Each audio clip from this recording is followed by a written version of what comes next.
This broadcast of the Salt and Pepper event on Panhandle PBS is provided by High Plains Christian Ministries Foundation and Teamsters Local 577, with additional support from these sponsors.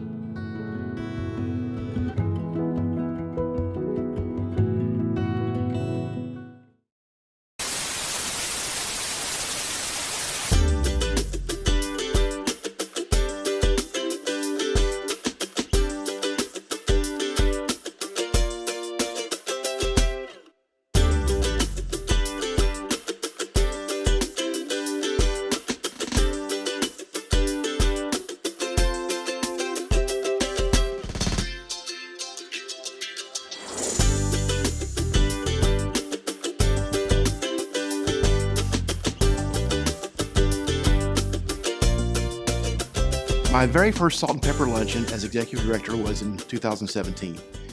We had a typical Amarillo, Texas rainstorm, and we really thought we would have nobody show up. We were at St. Mary's, and we watched the rain just pour down. But as the place filled up, we had a Chief Drain, relatively new to the city at the time, was our speaker, and we had a wonderful crowd. It was full. He did a great job, and it was really exciting to get to share the message. I remember one of the first things I did, because I was brand new in this job, was learn our mission statement. And I had to show off that I had memorized that for that event. Thankfully, I was familiar with the project. Our first event was not my first experience.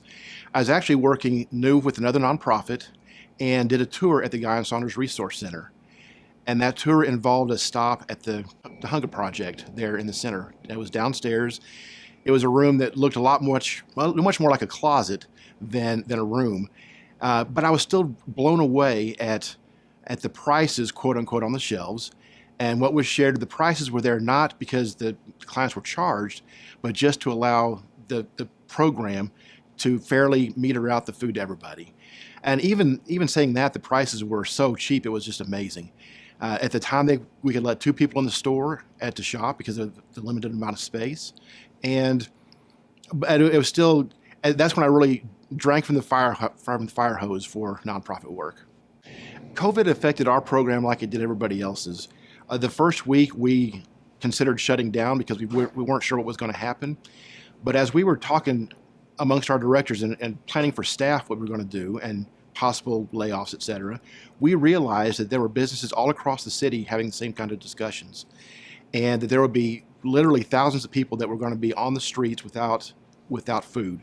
So that really changed our direction to not do we need to close, is how do we keep this open?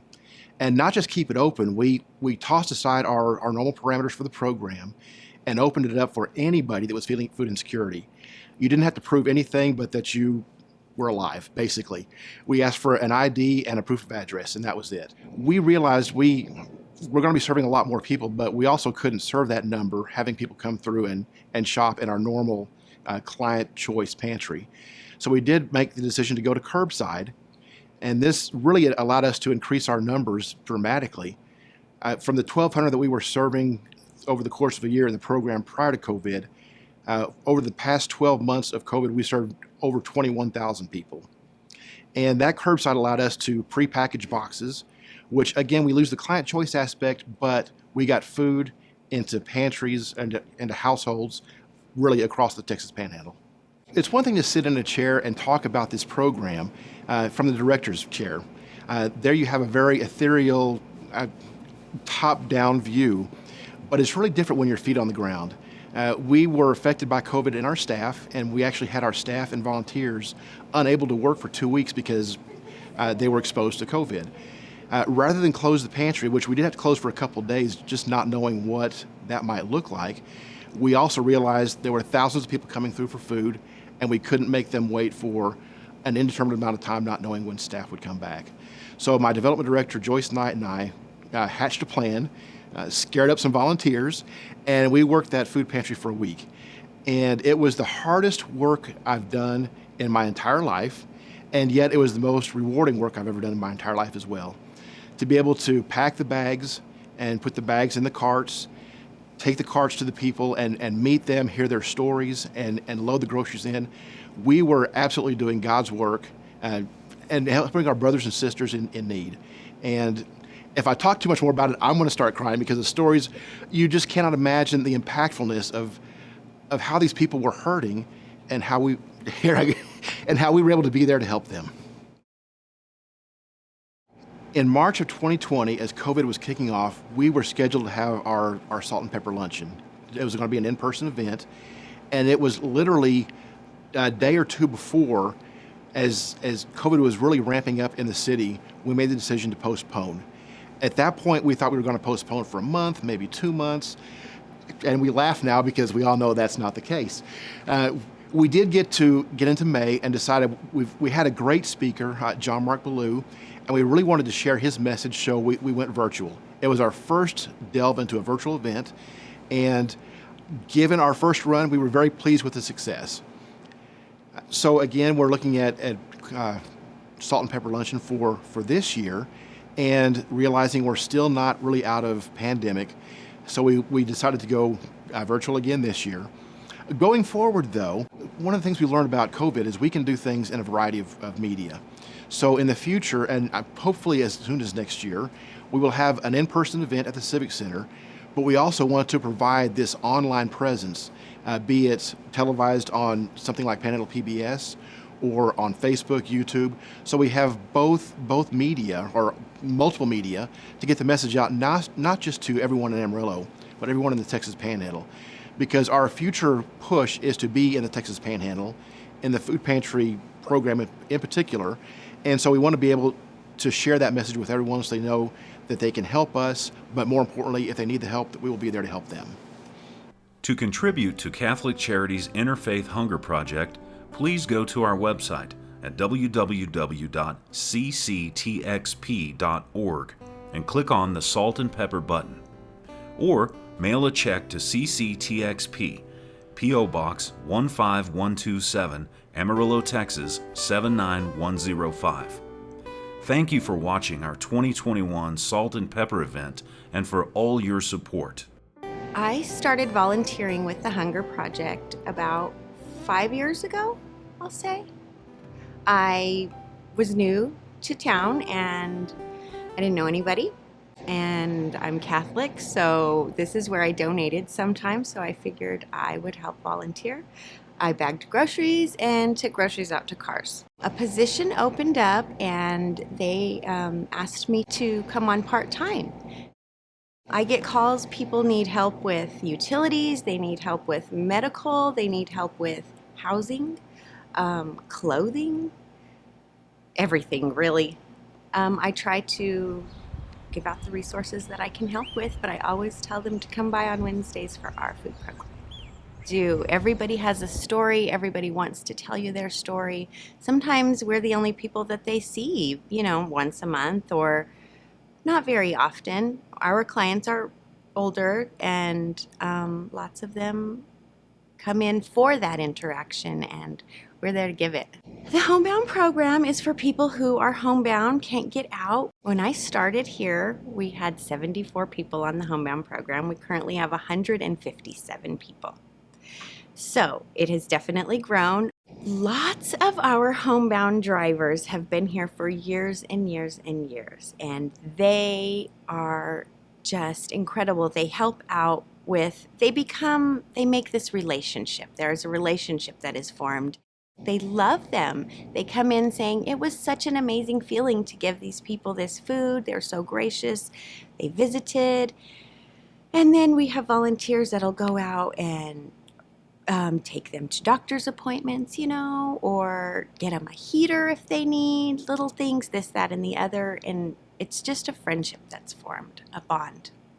When I was a young man, 24 years old, I raised my hand when it was time to be a policeman, and I thought this is a great way for me to give back to my community. And you always hear that when you hear young police officers say, why do you get into police work? Why do you want to do this? And you hear the typical, I want to give back to my community, and I want to take care of my community. And honestly, that is truly how I felt. I wanted to give, I wanted to protect, I wanted to serve. As a young kid, you think, oh, police officer, what a great way to do that and give back. And I pictured myself doing some great things, and who knew? Who knew what could possibly come out of that? But I thought, well, I'll give it a shot. And sure enough, that was the path that God intended for me, was to get into police work. I needed something more. I started to think, well, this is more than just protect. It's more than just putting bad guys in jail. It's serving my community. And how can I do that? What are some ways that I can do that? And that's when I really got involved with a lot of agencies and a lot of places that do great things for the community. And that's where my career, I really feel like it blossomed from there. So, being involved with the CIT, Crisis Intervention Team at the police department, and also helped create the first homeless outreach team for the police department.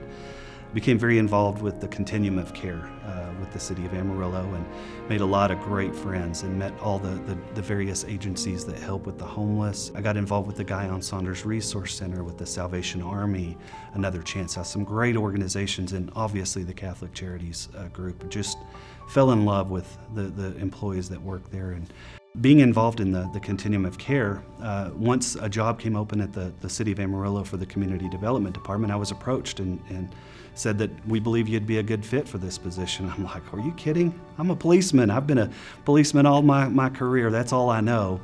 But they said, no, you've got a heart for this, and we believe that this is a right fit for you. Please just consider this and look at it and get back with this. So did a lot of soul searching and praying about it. And I remember I was out walking the track at Randall High School, and I truly felt like God smacked me up the back of the head and said, Jason, I just opened a door for you, buddy. I need you to go through it.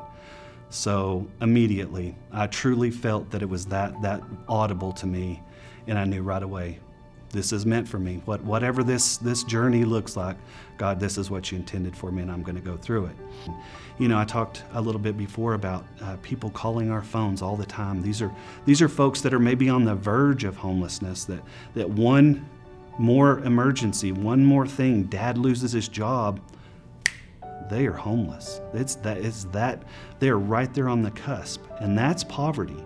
That's people that are struggling. So in order to help those people, we have to have programs where we can help them with rent assistance. Maybe we can help them for several months to help them get along so they can save a little bit of money, so they have that emergency fund for something that happens that's out of their control. So that's something I love about my department. You know, whether it's seeing somebody that's on our housing choice voucher program, or someone that's getting help because it's an ESG fund, or whatever our different funds are, different funding mechanisms, I can't get enough of it. I feed off of that, and I love those stories. I love to see the names. I sign every voucher that goes out, whether it's some kind of payment for a housing voucher or utilities. I see all of those, and their names, those are people. They're not just numbers. That is a person. That is a person that may have 3 children. They may have a husband. They may have grandma that's staying with them. I love to see that story because I know I'm able to help them, and our department is helping them, and I love that. To contribute to Catholic Charities' Interfaith Hunger Project, please go to our website at www.cctxp.org and click on the Salt and Pepper button. Or mail a check to CCTXP, P.O. Box 15127, Amarillo, Texas 79105. Thank you for watching our 2021 Salt and Pepper event and for all your support. Come by and visit our food pantry at 1900 North Spring. Amazingly, we were able to reach out beyond the city limits of Amarillo. Certainly the program allows people to come here from other places. We've seen in our regular program people come from Happy, Tulia, Perryton, etc. But in this particular case, we actually secured a grant with the help of the Catholic diocese here that allowed us to provide food to pantries outside of Amarillo. So we worked with food pantries in Dalhart, Dumas, Nazareth, Groom, and Borger. And we're able to get food to others in the Panhandle where they didn't have to travel to Amarillo to get the help. They could go to their neighborhood food pantry or neighborhood parish and get some food directly. We are very fortunate to have a lot of partners in this, not only pre-COVID, but during COVID as well. Organizations like the United Way, the Amarillo Area Foundation stepped up with funds to help us. Knights of Columbus, locally, statewide, and nationwide helped us provide food to everyone. But not only on the financial side, we had great partners like Tyson Food Step Up, Affiliated Food Step Up. The High Plains Food Bank has always been a long-standing partner and have been really helpful, not only before COVID, but through COVID as well. We have our homebound drivers, of course. We have about 22 different routes. So we have couples and singles and a group of friends that take out the boxes. We have some groups that come in from schools to help pack certain things. We have different projects going on. We always have something going on at the store. Volunteers come from all over. You do not have to be Catholic to volunteer. You do not have to be Catholic to come and get food or work here. We have our regulars that come in on Wednesdays. There are veterans. They work their tails off all day long from 10 a.m. until 3 p.m. They all go to lunch together. It's fantastic. It's a great day.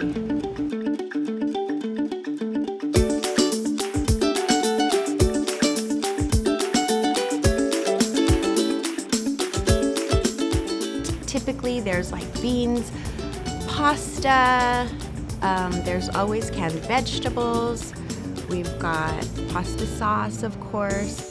There's chicken, ground beef. Sometimes we have pork. There's always bread, lunch meat, cheese, peanut butter, jelly, coffee, oil, cereal, oatmeal. There's cookies, usually crackers, ramen, always. I think generally we have chili and ravioli in there too.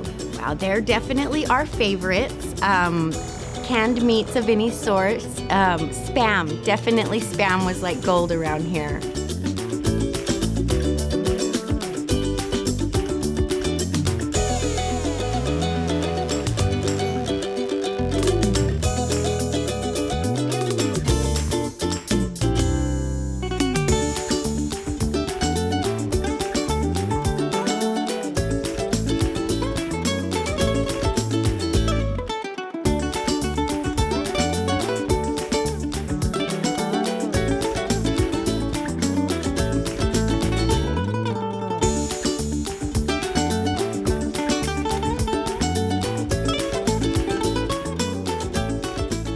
I definitely feel like there are things in my life that have brought me here to where I am today, and I'm so grateful for where I am. I'm so happy every day that I get to feed so many people is really what it is. We get to help so many people, and not just with food and glasses, and I just feel like sometimes just listening to them on the phone, talking to them, helps.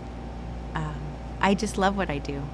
To contribute to Catholic Charities Interfaith Hunger Project, please go to our website at www.cctxp.org and click on the Salt and Pepper button. Or mail a check to CCTXP, P.O. Box 15127, Amarillo, Texas 79105. Thank you for watching our 2021 Salt and Pepper event and for all your support. For me, the story didn't begin until I heard it from Leanne Graham, who was the volunteer that day. But the call evidently came into community services from a social worker who had a client who needed food desperately and had nothing. She asked if perhaps the Interfaith Hunger Project could provide a box of food or just some food for her client, who literally had cupboards bare. So Leanne gathered a box and she went to the Interfaith Hunger Project. She filled it up. She got in her car and she delivered it to the woman. And the woman was so dear and so sweet and so welcoming and invited her to come in. She was thrilled to see the box of food, but she wanted to share what she had with this lovely volunteer that brought it to her.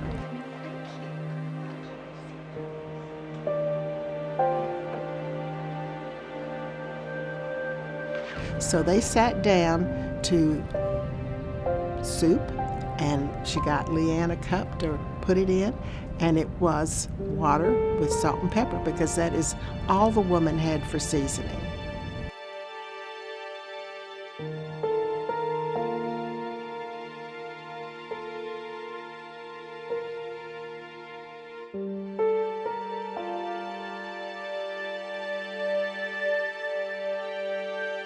I think everybody was moved very much at the agency because we know people are short of food, but boiling water with salt and pepper, that never really crossed our minds that they were that short. So it was kind of like we were all in the right place and it just worked out.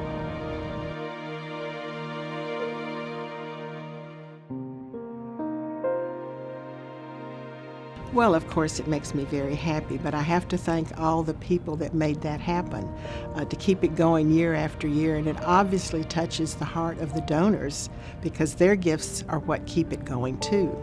I really want to mention how much Amarillo National Bank did to get us started on a very firm footing.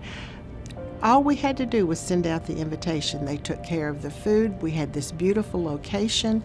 There was no expense at all to Catholic Family Service except the postage and the printing.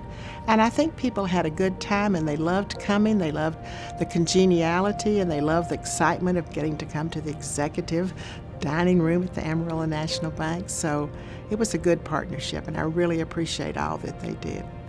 Obviously, Amarillo National Bank has always been involved with its community, and so being an employee of the bank, I asked if we could host this luncheon, which closed the dining room for other guests. It was an event just for our supporters for Catholic Charities, and so that's really how it got started. I went to Mr. Ware and said, could we do this?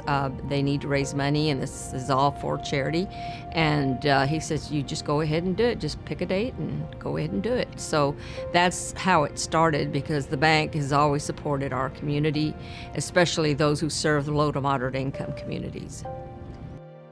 Thankfully, we have a wide variety of ways for people to help us help our brothers and sisters. Of course, one way is to help us financially, which we love that, but that's not the only way you can help. You can help by advocating for us. Tell your friends and neighbors that need the program how to get a hold of us, where to find us. On our website, cctxp.org. Come see us at our new pantry at 1900 North Spring. Our phone number, 806-376-4571. Another great way to help is to volunteer. And that truly is one of the better ways, because you're giving of yourself. And I can say that having worked that 1 week, that you just don't know how rewarding that is until you get in there and do it. Yes, it's hard work, but boy, you'll be glad you did it.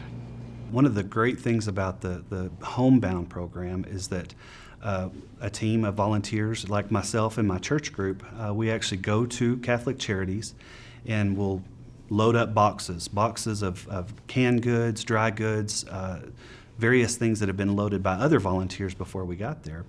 Load all of that up in the car. We also take a sack full of meat products, frozen items, milk, bread, fruit. Sometimes we even have desserts that were donated. So we're able to load all of that stuff up in the car, and we'll take that to our clients. We have typically somewhere between 8 and 15 clients that are on our list. And we'll take them to each of their different houses or their apartments, and we actually take all of those things all the way into their house. Sometimes we help them, depending on their situation. We have them actually help load that in the refrigerator or the freezer, because they're a lot of times not able to do that on their own. So it's a great opportunity for us to socialize with them. We get to know them. I've actually hung curtains in one of our clients' homes. I love the opportunity. Every time I leave, I say, is there anything else I can do? Because I'm over 6 feet tall. If you have that light bulb that needs to be taken care of, I'm here for that. This is the kind of things I'm here for. And I love it. Most of the time it's, no, I think we're good. Now I've gotten to where a lot of them will actually save some of those few little things. Oh yeah, while you're here, can you help me lift this heavy box and move it over here? So I love it that I'm able to do that. And they know that that's going to be part of my routine whenever I leave. Hey, is there anything else I can do for you before we leave? And I love that opportunity. So Medicare had called me. Medicare will never call you. That's federal. Medicaid called, said I qualified. I said, well, thank you. And she said, this company's going to call you, and they'll have supplies. So the lady calls. She said, we've got this, and this. Is there anything else you need, Miss Collins? I said, yeah. I need a man about 5'4", good-looking, slightly rich. The next day, the young guy that delivered, he goes, am I good-looking enough? I've done radio. I traveled the Grand Ole Opry, I've done a lot. But what I've done is let go of the bad of the past and realize I can live. I can laugh. I can have fun. And I can be silly. I can have fun. And sometimes I'll tell my Sunday school kids, I say, sometimes it's okay to be silly. Sometimes. But I love teaching. I love to cook. And there's been times when I was a girl, we didn't have much to cook. I think there was almost 2 or 3 weeks all we had was beans. It's a blessing. It's a real blessing. And when I told him I was moving, that I'd give him the address, his wife said, "Oh, here, take our number, we'll help you." I was surprised, but I thought that was so good, because I was trying to figure out how I was going to do this. They got it done. And my neighbors were just drooling over those handsome young police officers. Our clients love us. They love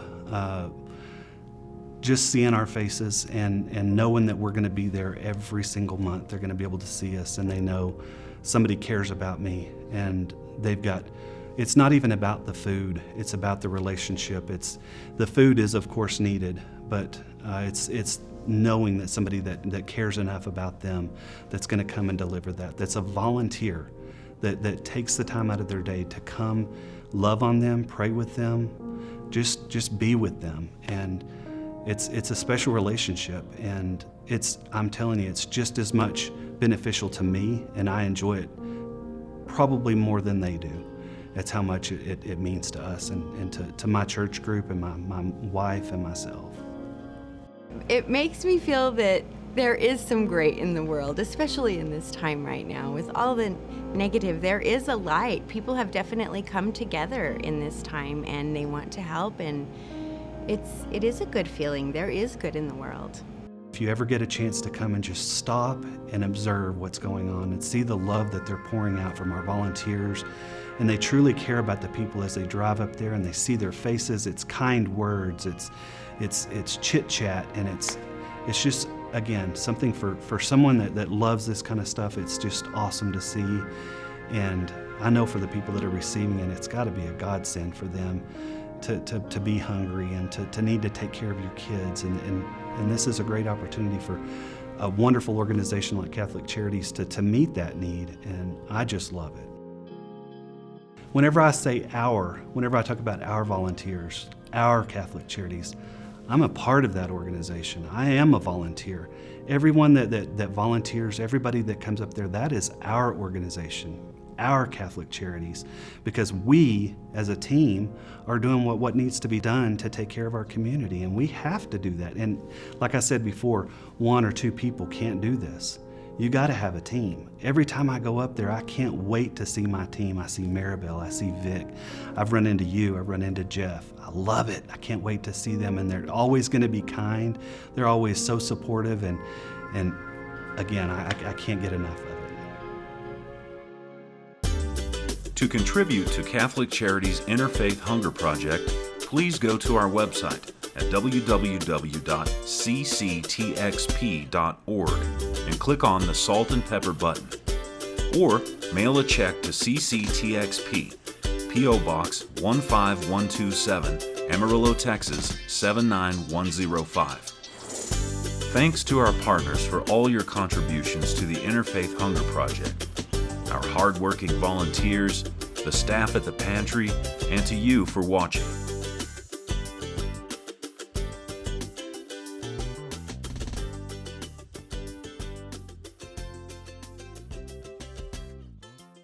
This broadcast of the Salt and Pepper event on Panhandle PBS is provided by High Plains Christian Ministries Foundation and Teamsters Local 577, with additional support from these sponsors.